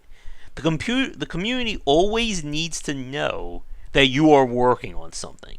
Even day one, people will ask, "Is this a dead game? Is there future content? What's coming? What do they have planned? What's going to happen next week?" And as a developer, unfortunately, you need an answer for those questions. And you can't just say, "Oh, we'll release a new map in 6 months, a year from now. People will be happy with that." No. You need to. One of the big things about this, especially in a multiplayer game, you need consistency. You need to be able to show people, okay, every 3 months, every 2 weeks, every 7 days, whatever, this is going to happen. This is going to change the game in some way, shape, or form. League of Legends does this with the champion rotations. What is it, like every 14 days they change what champions are in the pool or which ones are free? I'm unsure. Yeah. But I know Oxygen Not Included did a really good thing on this. And, it's a really easy solution. It's not one easy to pull off, but it's easy to implement kind of thing. Because, I mean, making a lot of content and releasing it on a certain day is never easy. Mm-hmm. But, the implementation of it is easy because what they do is on the login page, a startup page where you load your game files and whatnot. It's not a login because you don't log in there, so they're not included because it's single player. Mm-hmm. But the load in page, the title page, there was a little thing down in the corner that said next update in X amount of days, hours, and minutes kind of thing. Yep. And it was just a countdown timer that let players know that when the next update was going to be. Yep. Hades does that as well from Supergiant.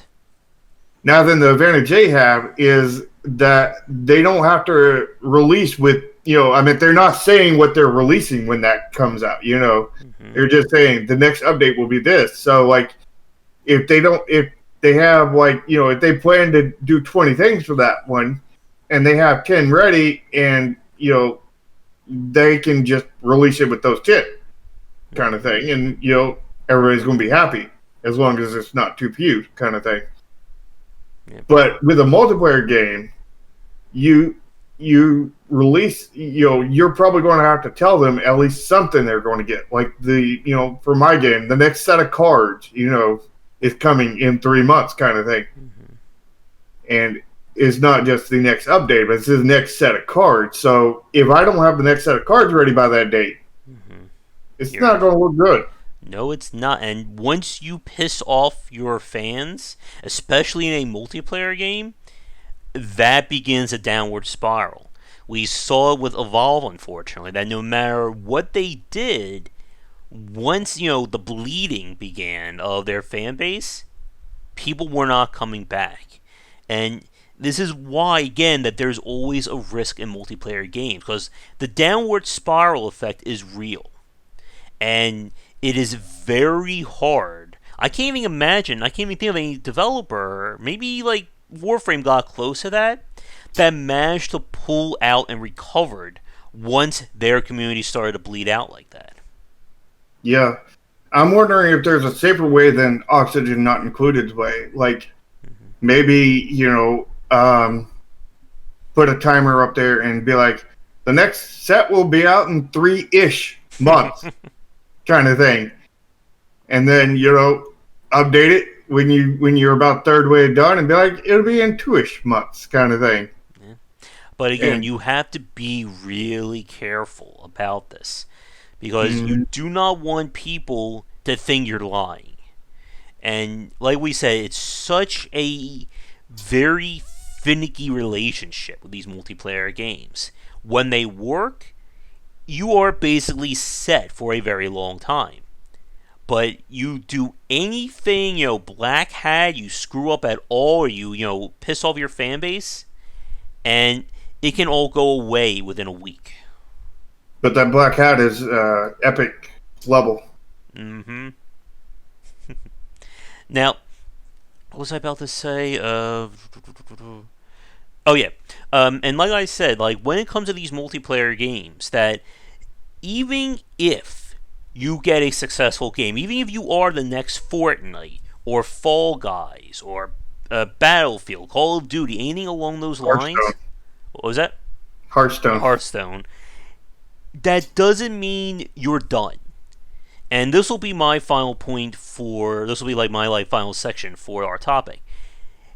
A multiplayer game is never finished in terms of development. Even if it is the number one example of X, you still need to support it. And when we say support it, as we've said over the last hour, that means new content. That means shifting the meta. It means making sure that people are finding new stuff in your game. Because this is one of the reasons why mobile-based games tend to live or die like this. They can always introduce a new grind. They can have a new event. They can raise character levels or rarity levels or anything like that. They can extend these games indefinitely. Because they know that when the grinding stops, when there is no more progression, when there is nothing new in this game, it is dead.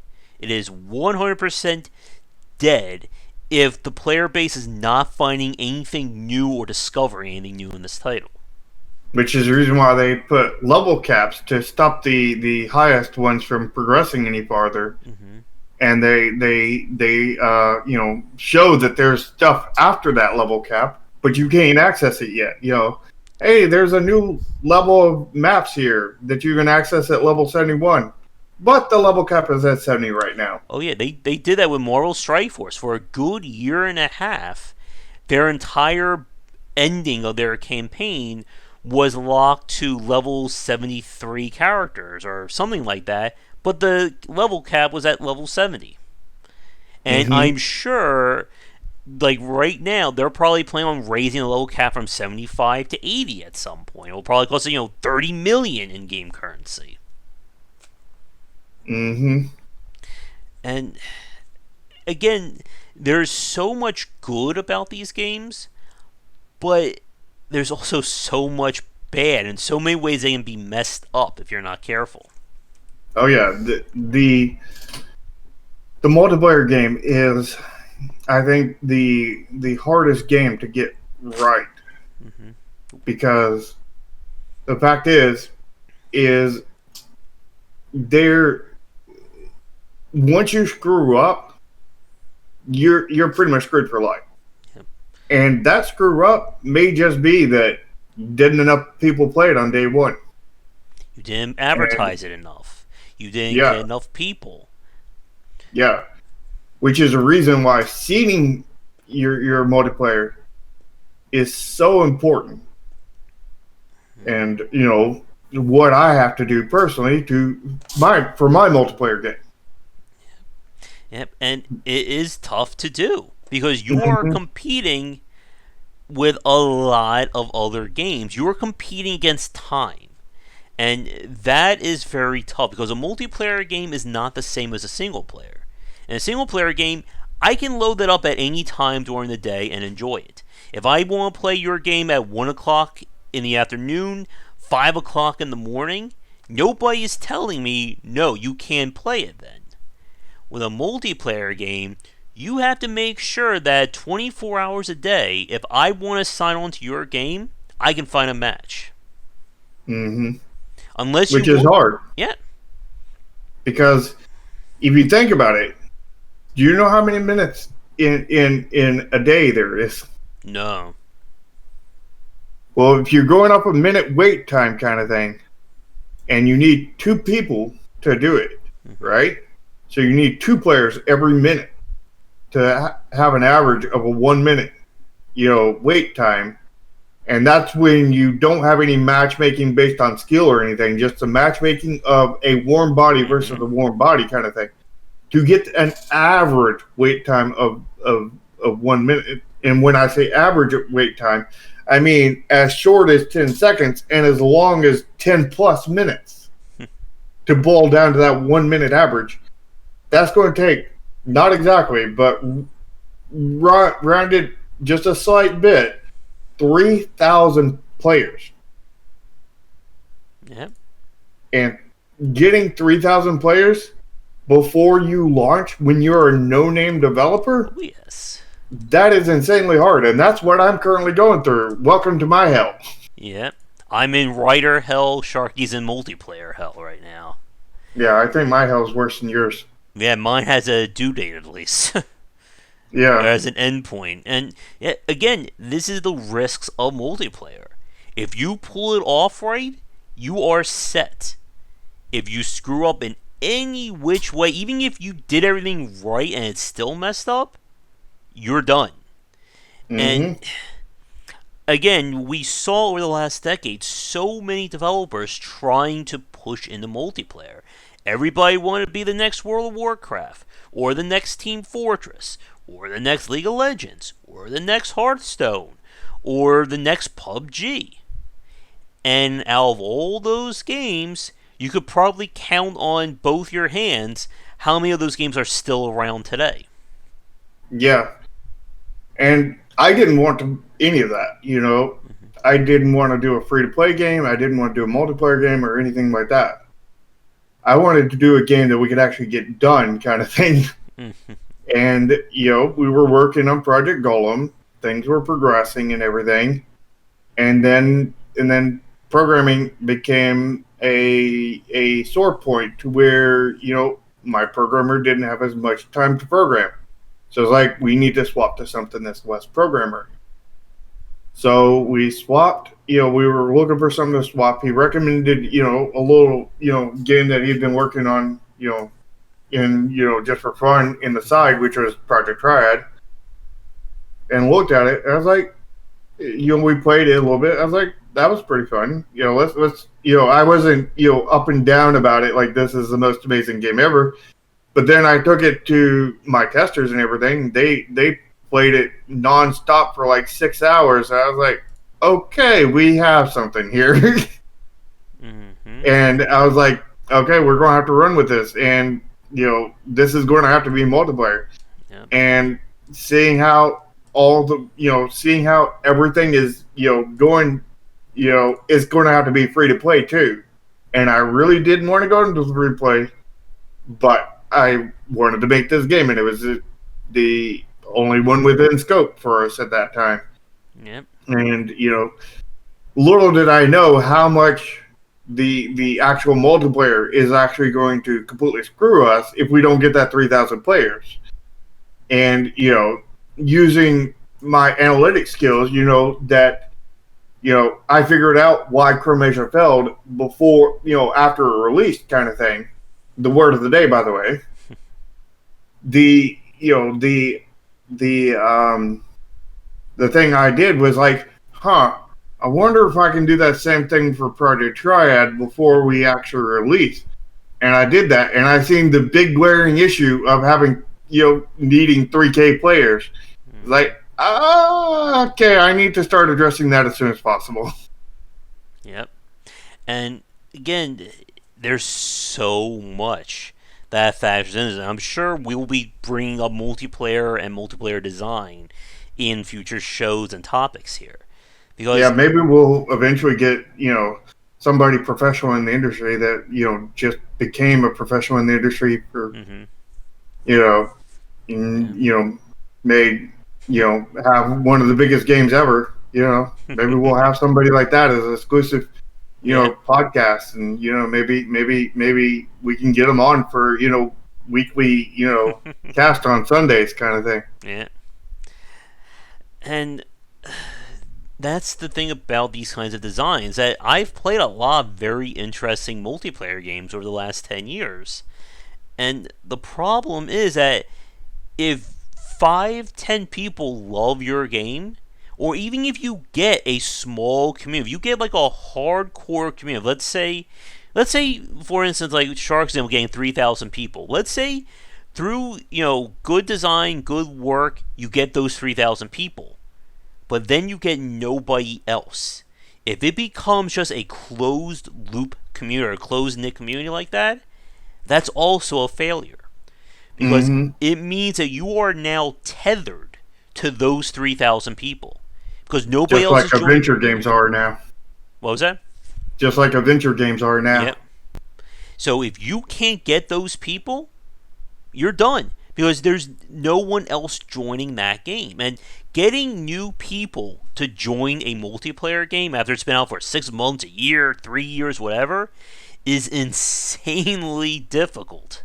And Mhm. we do not have the time to get into that one because we're already like, I have to get going in a few minutes. But Well, it's insanely difficult or insanely easy, depending on the situation. yeah, Because I mean, the situation could be that that you know everybody's recommending it by word of mouth, which you have no control over, mm-hmm, and it could be that every YouTuber streaming it, or making videos on it, which again you have no control over. I mean, you can control a few of them if you do sponsored videos and stuff like that, but you know, you can't. You probably just can't give a key for it, because the fact is and get another video, because the fact is they may already have a key. They may have already done a video for you, yeah, and it's just that one video kind of thing, and they probably aren't going to return to it.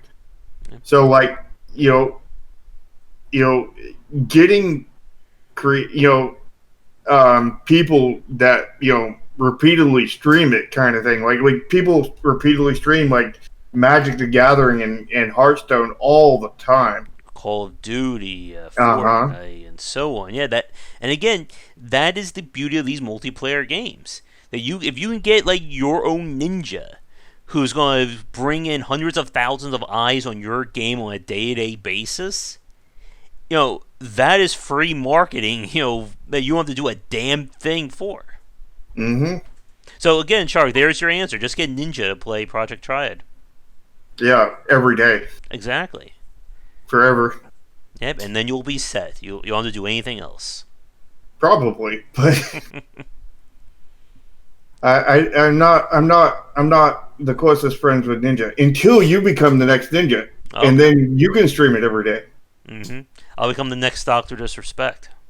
There you go. Mm-hmm. All right, you guys heard it here. He's going to become the next Ninja / Disrespect, and he's going to stream nothing but Project Triad Yep. from here on forward, 24 hours a day. 24 hours a day. Mm-hmm. But with that, I do have to get going for tonight, hopefully before the lights and stuff start flickering again. And ideally, we will be back next week online without any server issues. But Yeah, because this one has to go up and record it for him right away, apparently, because yeah, YouTube. yep, thank you, YouTube. Well, they can't hear us right now because we're recorded, unless YouTube is monitoring me right now. Uh-oh. Yeah. Dun, dun. But thank you so much for watching this. Let us know what you think about the change to the Weird Games segment in the comments below. And as always, if you have topics for us to cover or you would like us to cover, let us know as well. You will find links to our respective Discords and Twitters and such down in the description below. And we will be back, ideally, next Sunday around 4:30 EDT for our next discussion. Yeah, and definitely come and join my Discord, because you can play, hopefully the next Phenomenal before it even comes out. Before it even you will be before the ground floor, because you will play it before the ground has even been created. You will be like the core of the earth of the game. what you need is to get some T-shirts printed on that said, I played Project Triad before anybody else, or I was the first, or I was the Yeah, negative. I was before anyone even heard of this game. yeah. I'll get right to work on those. All right. Well, folks, that is going to do it. So thank you so much for watching. Come back for daily discussions on game design here and on game wisdom, where some of the art and science of games. Until next time, have a great night. See ya.